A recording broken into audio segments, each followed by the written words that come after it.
सभी का स्वागत है। लगातार बड़ी खबर पर हम बने हुए हैं। आज एक बार फिर से मरुधरा में आएंगे प्रधानमंत्री नरेंद्र मोदी। विधानसभा चुनाव के बाद ये लोकसभा चुनाव के लिए कार्यक्रम होगा। शंखनाद इसे कहा जा सकता है और कांग्रेस के गढ़ के साथ डिप्टी सीएम के इलाके से आज प्रधानमंत्री हुंकार भरेंगे।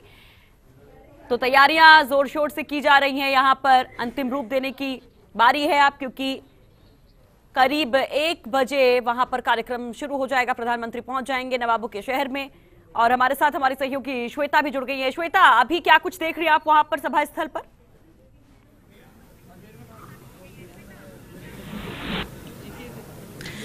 तैयारियां जोर शोर से चल रही हैं सुषमा, और अगर तस्वीरें भी आप पीछे देख पा रहे होंगे। हालांकि अगर भीड़ की बात की जाए तो अभी वो ना के बराबर है। शुरुआत कर रहे लोग क्योंकि 1 बजे तक प्रधानमंत्री को आना है, लेकिन टोंक आना बेहद अहम हो जाता है। मध्य पूर्वी राजस्थान को साधने की कोशिश है और इसीलिए टोंक को चुना गया है, क्योंकि टोंक सवाई माधोपुर अगर संसदीय क्षेत्र की बात करें 8 विधानसभा क्षेत्र इसके अंतर्गत आते हैं। पिछली बार ये बीजेपी के खाते में थे, लेकिन इस बार सिर्फ महज यहां से 1 विधानसभा सीट जीती है और इस जगह से करीब 6 से 7 ऐसे संसदीय क्षेत्र जिले हैं जो जुड़ते हैं और उस लिहाज से भी देखा जाए तो बेहद अहम है टोंक, और इसलिए कहा जा रहा है टोंक को चुना गया है। प्रधानमंत्री रहते हैं नरेंद्र मोदी, पहली बार टोंक आ रहे हैं। हालांकि इससे पहले 2008 में वो आए थे जब गुजरात के मुख्यमंत्री थे, लेकिन अब टोंक को चुनना, राजस्थान से के लिए टोंक को चुनना, उसका आगाज लोकसभा चुनाव के मद्देनजर करना बेहद अहम माना जा रहा है।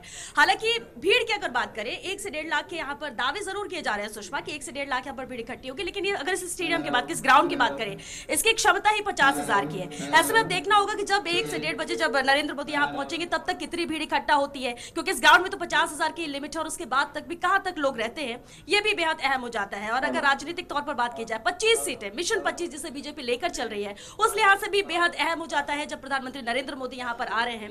और कितना क्या कुछ खास रहता है। हमारे सहयोगी ऐश्वर्य भी हमारे साथ हैं, चलिए सुषमा उनसे ही बात कर लेते हैं। ऐश्वर्य, मिशन 25 फतेह करना यह लक्ष्य है, क्योंकि खोने के लिए बीजेपी के पास कुछ नहीं है। 2 सीटें हालांकि उपचुनाव में हार चुकी है, लेकिन ऐसे में अब प्रधानमंत्री का टोंक आकर चुनाव का आगाज करना कितना अहम बीजेपी के? देखिए, सबसे इम्पोर्टेंट चीज़ ये है कि यहाँ पर इन्होंने जो दावा किया है भारतीय जनता पार्टी ने, वो 1 लाख और उससे ऊपर का दावा किया है। लेकिन प्राथमिक तौर पर अगर इस पूरे डोम को देखें और जो यहाँ व्यवस्थाएं की गई हैं, तो नहीं लगता कि इसमें अगर इसे पूरा भर दिया जाए और बाहर भी लोग खड़े रहें तब जाकर 1 लाख संख्या होगी। लेकिन संख्या यहाँ कितनी होगी इससे परे इम्पोर्टेंट चीज़ ये है कि टोंक को और चूरू को इसलिए चुना गया कि पिछली बार जब विधानसभा चुनाव थे तो उन विधानसभा चुनावों में इन दोनों जगहों पर प्रधानमंत्री नहीं आ सके। और टोंक जो है, टोंक से आसपास के अगर इलाकों को देखा जाए तो जयपुर से लेकर सीकर तक मैसेज जाता है और दूसरी तरफ सवाई माधोपुर हो, करौली हो, वहां तक मैसेज जाता है। तो टोंक की ये रैली इसलिए भी इंपॉर्टेंट है। दूसरी बात, चूरू में वो इसलिए जाना चाहेंगे कि चूरू में भी पिछली बार नहीं आ पाए थे। और इन सबके पर एक महत्वपूर्ण चीज ये है कि पिछली बार 10 या 12, मुश्किल से 1 दर्जन 1.5 दर्जन लोग ही मंच पर बैठते थे।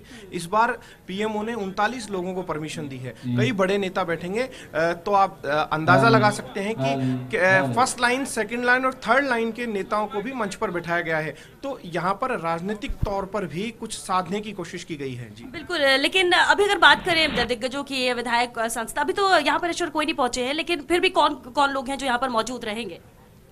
देखिए, पूर्व मुख्यमंत्री वसुंधरा राजे, मदन लाल सैनी, इन दोनों के संबोधन होने, ये दोनों आएंगे ही। प्रधानमंत्री मोदी के सामने ही बहुत संक्षेप में संबोधन होंगे और उसके बाद पीएम बोलेंगे। उसके अलावा अन्य नेताओं की बात करें तो प्रकाश जावड़ेकर हो, सुधांशु त्रिवेदी हो, चंद्रशेखर हो, भजनलाल शर्मा हो, ये तो एक टीम हो गई। तो दूसरी तरफ केंद्रीय मंत्रियों